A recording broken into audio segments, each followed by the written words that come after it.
오늘 하나님께서 우리에게 주시는 말씀은 야고보서 1장 5절에서 8절까지의 말씀입니다. 가지고 계신 신약 성경 371면이 되겠습니다.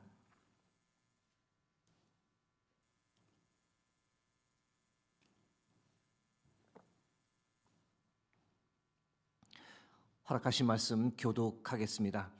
너희 중에 누구든지 지혜가 부족하거든 모든 사람에게 후히 주시고 꾸짖지 아니하시는 하나님께 구하라. 그리하면 주시리라. 오직 믿음으로 구하고 조금도 의심하지 말라. 의심하는 자는 마치 바람에 밀려 요동하는 바다 물결 같으니 이런 사람은 무엇이든지 주께 얻기를 생각하지 말라.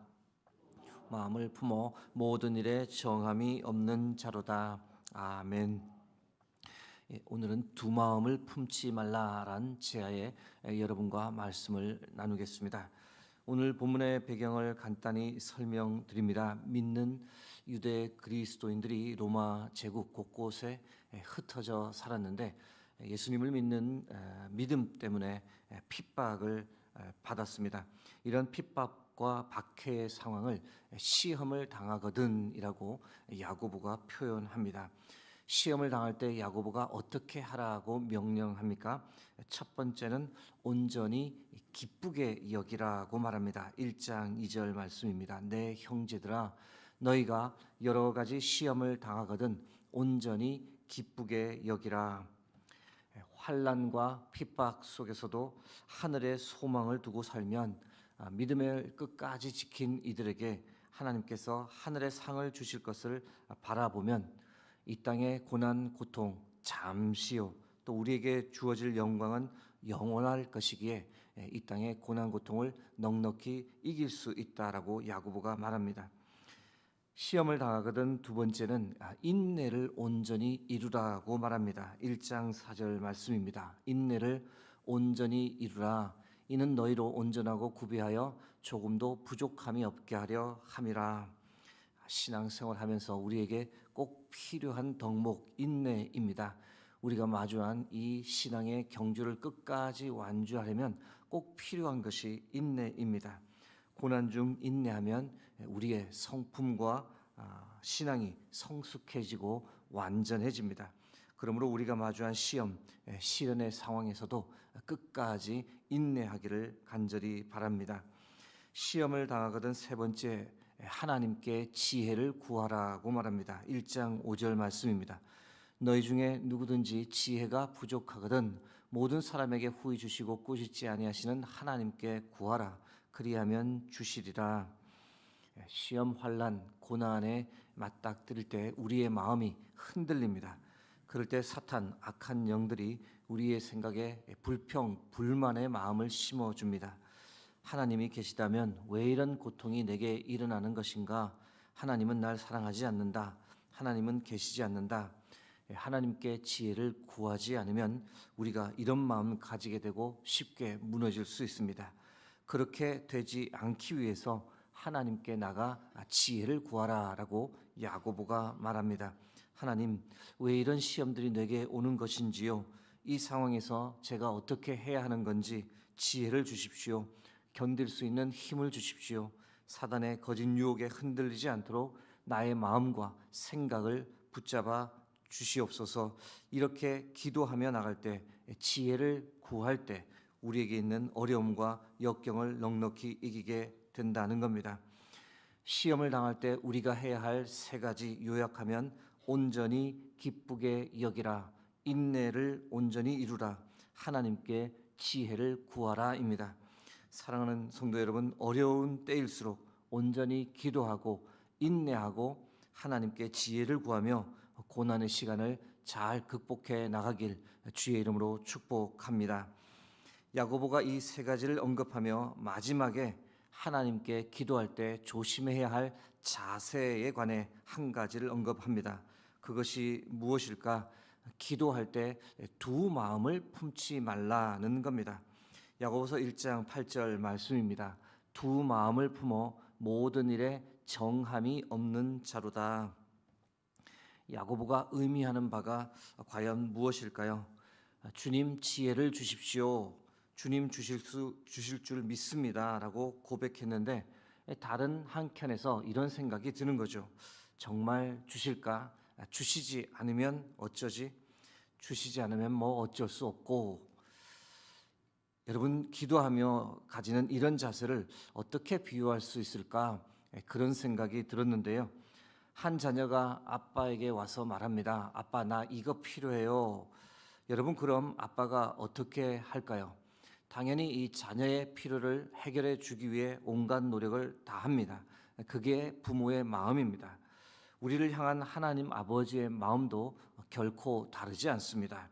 성경이 무엇이라고 말합니까? 마태복음 7장 7절에서 8절 말씀 보시면 구하라 그리하면 너에게 주실 것이요 찾으라 그리하면 찾아낼 것이요 문을 두드리라 그리하면 너에게 열릴 것이니 구하는 이마다 받을 것이요 찾는 이는 찾아낼 것이요 두드리는 이에게는 열릴 것이니라. 구하는 이에게 주실 뿐 아니라 가장 좋은 것으로 주신다라고 마태복음 7장 11절은 이렇게 말합니다. 너희가 악한 자라도 좋은 것으로 자식에게 줄 줄 알거든 하물며 하늘에 계신 너희 아버지께서 구하는 자에게 좋은 것으로 주시지 않겠느냐. 그런데 이 자녀가 그렇게 말하는 것이 아니라 다음과 같이 말한다라고 한번 가정해 보겠습니다. 아빠, 나 이거 필요해요. 그런데 아빠 그게 가능하겠어요? 안 되겠죠? 여러분, 만일 자녀가 이렇게 말한다면 아빠의 마음이 과연 어떨까요? 어떻게 반응할까요? 기분이 다소 좀 불편하기도 하겠지만 아빠가 그렇게 생각할 수 있을 겁니다. 이게 꼭 필요한 것은 아니구나. 그 생각과 함께 굳이 해결해 주려고 노력하지 않을 수 있습니다. 여러분, 믿음으로 구하지 않고 의심하는 자는 꼭 뒤에 언급된 자녀와 같습니다. 야고보는 이런 사람을 두 마음을 품어 정함이 없는 사람이라고 표현합니다. 그러므로 기도할 때 두 마음을 품지 말라고, 믿고 의심하지 말라고 야고보가 말하는 겁니다. 지금부터 두 마음에 관해 좀 더 폭넓은 시각에서 접근해 여러분과 살펴보려고 합니다. 여러분, 두 마음을 품는 것이 어떤 것인지 가장 확실하게 알 수 있는 방법은 언급하기 썩 내키지는 않지만 이 양다리를 걸치는 사람의 심리를 보는 겁니다. 여러분, 사람이 양다리를 걸치는 이유가 무엇일까요? 몇 가지 이유가 있는데 첫 번째는 불안감을 해소하고 안정감을 추구하기 위해서입니다. 무슨 말이냐? 현재 사귀는 연인에게 확신이 없거나 또는 이별할 수 있다는 불안감이 있을 때 그것을 해소하기 위해 마치 보험을 들어 안정감을 찾으려는 것처럼 다른 사람을 사귀는 겁니다. 양다리를 걸치는 두 번째 이유는 결핍의 마음을 채우기 위함입니다. 현재 연인과의 관계에서 만족하지 못하는 것이 있고 그것을 다른 사람에게서 채우려는 욕망이 생길 때 양다리를 걸칩니다. 양다리를 걸치는 세 번째 이유는 바로 자기애 때문입니다. 여러 사람에게 사랑받고 있다는 느낌으로 자신의 가치를 확인하려는 겁니다.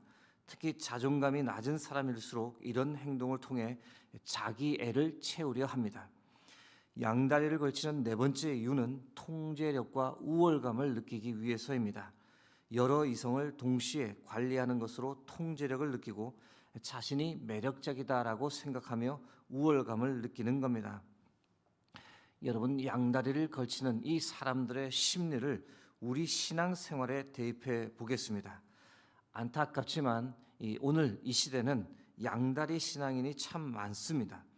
대부분이라고 해도 과언이 아닐 정도로 우리는 하나님을 절대적으로 신뢰하지 못한 채 살아갑니다. 어떤 종류의 양다리 신앙인이 있을까? 첫 번째, 불안감을 해소하고 마음의 안정을 찾기 위한 양다리 신앙인이 있습니다. 세상 홀로 살다 보니 불안한 거죠. 마음의 안정을 위해 교회 생활을 합니다. 하나님께서 자신을 잘 돌봐주시기를 바라며 교회 생활을 하나의 보험처럼 생각하고 하는 이들입니다. 두 번째는 욕심 때문에 양다리를 걸치는 신앙인이 있습니다. 한편으로 세상에서 성공하고 싶은 욕망이 있습니다. 그래서 세상적인 부와 성공을 이루려 세상에서 열심히 살아갑니다. 동시에 하나님의 눈도장도 찍고 싶어 예배, 새벽 기도도 열심히 나옵니다. 하나님 주시는 축복도 또 누리고 싶은 겁니다. 세 번째는 이중 생활에 아주 익숙한 양다리 신앙인이 많습니다. 교회에 있을 때 모습과 가정이나 세상에서 살아갈 때 그 모습이 완전히 다른 사람입니다. 이중 인격자와 유사하게 살아갑니다. 자신 스스로도 자신의 정체성에 관해 혼란스러워하며 한쪽을 명확하게 선택하지 못하고 머뭇머뭇거리며 살아갑니다. 네 번째는 자만심 때문에 양다리를 걸치는 신앙인도 많습니다. 하나님보다 자신의 능력을 더 신뢰하고 자신의 경험을 더 의지합니다. 하나님께 얽매이는 것 싫어하고 자신의 삶은 자신이 주도하며 살아야 한다라는 자신감이 과도한 사람들이 바로 여기에 속합니다. 양다리 신앙인의 다양한 종류를 말씀드렸는데, 그러나 이렇게 살아가는 삶, 그것을 영적으로 들여다보면 그런 삶에는 분명한 한계가 있습니다. 첫 번째는 모든 것에 정함이 없습니다. 1장 8절 말씀 다시 봅니다. 두 마음을 품어 모든 일에 정함이 없는 자로다. 정함이 없다라는 표현의 뜻은 무엇이냐? 헬라어 원문으로 보면 사람이 안정적이지 못하다는 겁니다. 한 가지 일에 집중하지 못해서 무언가 불안해 보이고 안절부절 왔다 갔다 하는 겁니다. 그렇게 되면 이 사람에 대한 신뢰가 떨어지는 겁니다. 양다리 신앙인이 가지는 두 번째 한계는 겉으로는 멀쩡해 보이지만 영적으로 결국 미지근한 생활을 합니다. 신앙생활을 하긴 하는데 뜨겁지도 차갑지도 않은 미지근한 신앙 상태에 머무릅니다. 형식적인 신앙생활에 만족하고 다른 사람들 만나서 이야기하는 관계 중심 또는 교회 직분 유지에만 관심을 가집니다. 양다리 신앙인이 가지는 세 번째 한계는 죄에 관해 무감각해집니다.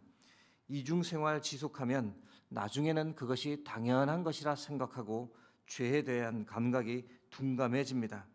그로 인해 겉모습은 멀쩡해 보이고 잘 지내는 것 같으나 그 영혼은 피폐한 채 방치되는 경우가 허다합니다.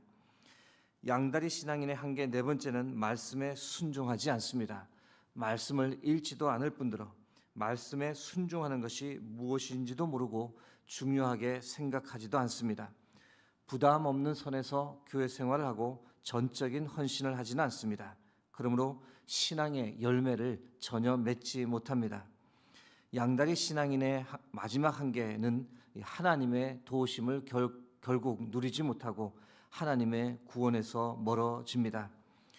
사랑하는 성도 여러분, 우리는 양다리 신앙인으로 살지 않기를 바랍니다. 두 마음을 품지 말고 오직 하나님 한 분만 의지하고 신뢰하고 살아가기를 바랍니다. 그러기 위해서는 우리가 지금보다 하나님께 더 가까이 나아가야 합니다. 야고보서 4장 8절 말씀입니다. 하나님을 가까이 하라. 그리하면 너희를 가까이 하시리라. 죄인들아 손을 깨끗이 하라. 두 마음을 품은 자들아 마음을 성결하게 하라.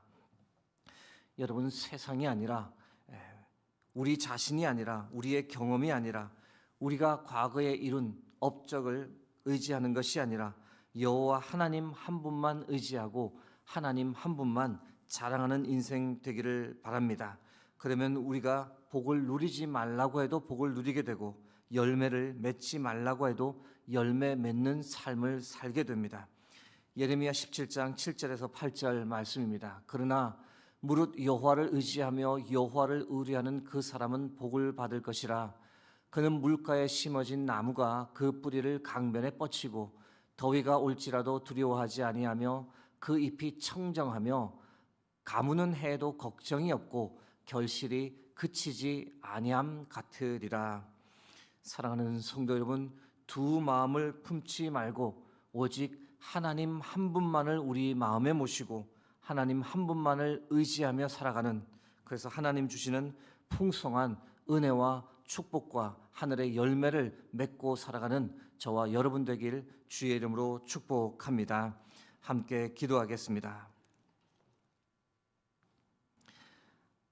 하나님, 오늘도 우리에게 귀한 생명의 말씀, 길잡이의 말씀을 허락해 주심을 감사합니다.